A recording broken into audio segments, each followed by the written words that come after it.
سبز گنبد کا جلوہ دیکھ لیں گے، سبز گنبد کا جلوہ دیکھ لیں گے، سبز گنبد کا جلوہ۔ معزز سامعین، قبل اس کے کہ ہم جمعی طلبہ کو اور طلبہ کرام کو سیرت کے عنوان پر خطابت کے لیے باری باری دعوت سخن دیں، ہم ایک بار پھر تمام مہمانان اعظام کی خدمت بابرکت میں اپنے صمیم و قلب جگر سے خیر مقدم کے حوالے سے اہلا و سہلا اور خوش آمدید جیسے پرکیف تحائف کی ذریعہ سوغات پیش خدمت کرتے ہیں۔ معزز سامعین، جیسا کہ ہم سب جانتے ہیں کہ بعثت نبوی سے پہلے دنیا ضلالت و گمراہی کے دلدل میں پھنسی ہوئی تھی، دنیا میں ظلم و بربریت عام ہو چکی تھی، بالخصوص عورتوں کے ساتھ بہت زیادتی کی جاتی تھی، ان کو لاشیں سمجھا جاتا تھا، ان کو زندہ درگور کر دیا جاتا تھا۔ اللہ تبارک و تعالی ایسے بھیانک ماحول میں نبی امی کا ظہور کرتے ہیں اور نبی امی دنیا میں تشریف لا کر ایک انقلاب پیدا کرتے ہیں۔ لہذا اسی عنوان کے لیے میں بیان کرنے کے لیے دعوت دیتا ہوں عزیزم آصف عبد القادر کچھی سلمہ کو، متعلم درجہ عربی چہارم۔ الحمد لله وحده والصلاة والسلام على من لا نبي بعده، أما بعد فقال الله تبارك وتعالى في كلام المجيد والفرقان الحميد: إنا أرسلناك إلا رحمة للعالمين، صدق الله العظيم۔ وہ ابر لطیف جس کے سائے کو گلشن ترستے تھے، وہ ابر لطیف جس کے سائے کو گلشن ترستے تھے، یہاں طائف میں اس کے جسم پر پتھر برستے تھے۔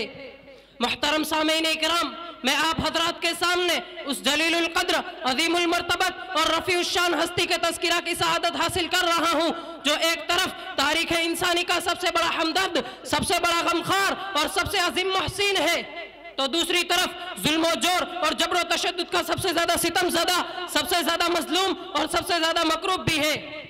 حضرات گرامی، آپ اچھی طرح واقف ہوں گے کہ 6 صدی عیسوی میں عالم انسانیت سسک رہی تھی، گلشن ارضی ماتم کدہ بنا ہوا تھا، ہر طرف نفرت و عداوت کے شعلے بھڑک رہے تھے، کمزوروں پر ظلم و ستم کے پہاڑ توڑے جا رہے تھے، معصوم بچیوں کو زندہ درگور کیا جا رہا تھا۔ مختصر یہ ہے کہ انسان ایک وحشی درندہ بن چکا تھا اور ساری کی ساری انسانیت تباہی و بربادی کے آخری گڈھے تک پہنچ چکی تھی۔ میں مناسب سمجھتا ہوں کہ آپ صلی اللہ علیہ وسلم کے ذکر سے پہلے مختصر عرب کے کچھ حالات بیان کر دوں۔ چنانچہ واقعہ ہے، مورخ نے لکھا ہے کہ ایک شخص طویل سفر پر جاتے وقت اپنی حاملہ بیوی سے کہتا ہے، میں لمبی مدت کے لیے سفر پر جا رہا ہوں، اگر میرے بعد لڑکا پیدا ہو تو یہ رقم اس کی تعلیم پر خرچ کرنا، اور اگر لڑکی پیدا ہو تو اس کا گلا گھونٹ کر مار دینا۔ یہ تاکیدی وصیت کرنے کے بعد شوہر اپنے طویل سفر پر روانہ ہو گیا۔ چند ماہ کے بعد نہایت حسین و جمیل لڑکی پیدا ہوئی، ماں نے اس کا نام جمیلہ رکھا۔ ماں کی ممتا کو یہ گوارا نہ ہوا کہ اس چاند جیسی لڑکی کو زندہ درگور کر دے، مگر ادھر شوہر کی ناراضگی کا بھی ڈر تھا۔ لڑکی کی ماں چیکنم کی کشمکش میں پڑ گئی۔ آخر ایک روز اس نے یہ فیصلہ کر لیا، چاہے کچھ بھی ہو جائے مگر لڑکی کو زندہ درگور نہ کروں گی، اور شوہر کے آنے سے پہلے لڑکی کو دوسری جگہ بھیج دوں گی، اور یہ کہہ دوں گی کہ لڑکی پیدا ہوئی تھی اس لیے اسے زندہ درگور کر دیا گیا۔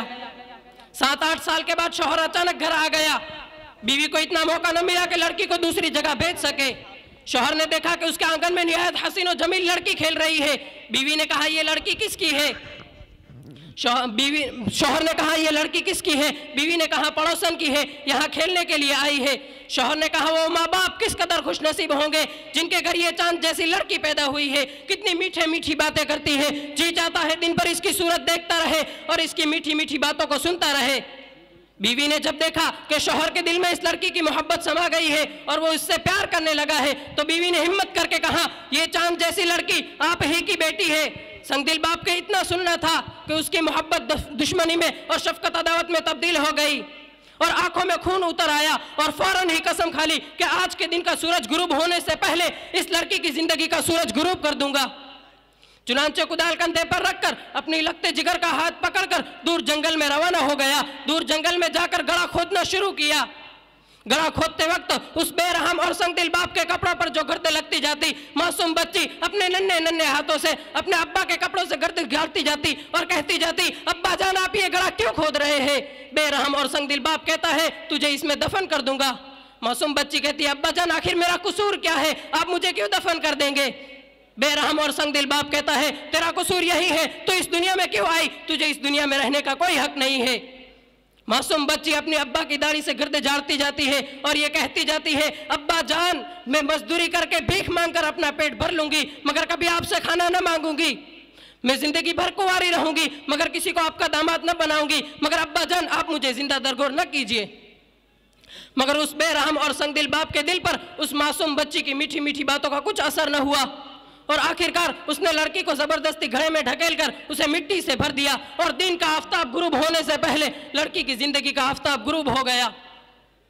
ऐसे माहौल में अचानक रहमत खुदाबंदी जोश में आई और अरब के तपते हुए सहरा में उस नबी उम्मी का ज़ुहूर हुआ जो सारे जहां का दर्द अपने दिल में लिए हुए था। खंजर चले किसी पे तड़पते हैं हम, अमीर का हकीकी और सही मिस्दाक था। उस ज़ात मुक़द्दस ने तमाम जुल्म और सितम के खिलाफ आलम बगावत बुलंद किया और तड़पती हुई सारी इंसानियत की मसीहाई की।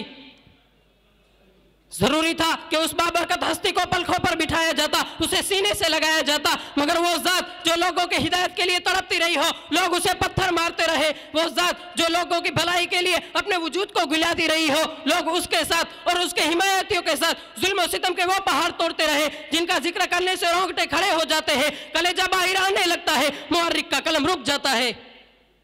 अल्लाह की पनाह, कभी उस बाबरकत हस्ती के रास्ते में कांटे बिछाए जाते हैं तो कभी कोठों के ऊपर से कूड़े करकट के टुकड़े उस मुबारक जिस्म पर फेंके जाते हैं, तो कभी उस चांद से ज्यादा हसीन चेहरे पर खून से नहला दिया जाता है।